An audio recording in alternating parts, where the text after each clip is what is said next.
Hi, Dale Titus with today's 2-minute bass lesson. I'm going to show you tapping pattern number 15, and this one we're starting to kind of take a peek at independence. Now, what is independence? In reference to two-hand tapping, independence is having the one hand do something and the other hand do something a little different, or in some cases radically different. And it's not intuitive at first, and it's not easy, but if you're patient you can develop it. But I wanted to get some kind of pattern that just really shows you a simple version of this, and that's what tapping pattern 15 is. You'll probably want to download the chart at mtdkingston.com and go to the zone section, go to bass lessons, and in the written columns look for, written materials column, look for tapping pattern 15. Let's, as always, look at the left hand first, then look at the right hand. Now left hand, you're tapping a 4th fret, 5th fret, and 7th fret on the A string, then 4th, 5th, 7th on the E string. And you just go back and forth. Just isolate that, make sure it sounds good and your hand knows where it's going. Now with the right hand we're doing double stops. Now double stops is a fancy word for we're hitting 2 notes at the same time. It's the smallest chord you can play.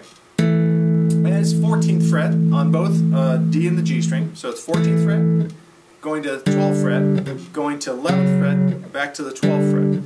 Now what makes this independent? Well, and believe me, this is just a little bit of independence you need, because in the right hand you're doing kind of a 3 thing. You're playing this note, this note, this note, then kind of back up. So it's, you're kind of doing 3 different positions. Here you're just doing 2 positions, or little 2 segments. So you're matching 2 segments to 3 segments, and sometimes that can kind of mess with your head a little bit. As always, slow is the key. So let's look at beat 1.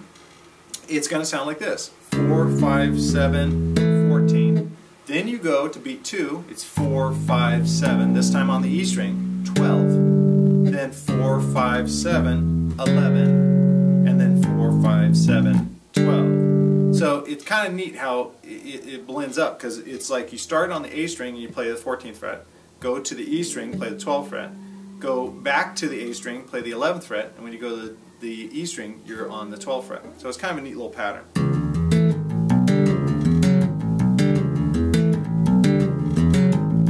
Like that.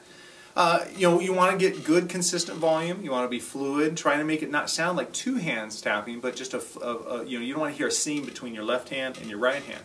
And then gradually work the speed up.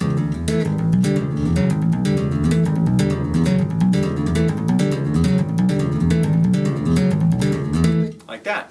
And it's fun. It's a neat little exercise. I think it's one of these that you guys can master in a very short amount of time. As long as you don't try to go too fast and don't try to play the entire piece at once without first isolating the left hand and the right hand. So that's it. Pretty quick, but tapping pattern 15. Download the chart, work it out, and if you have any questions or problems, please email me at dalet@danabgoods.com. Thanks a lot.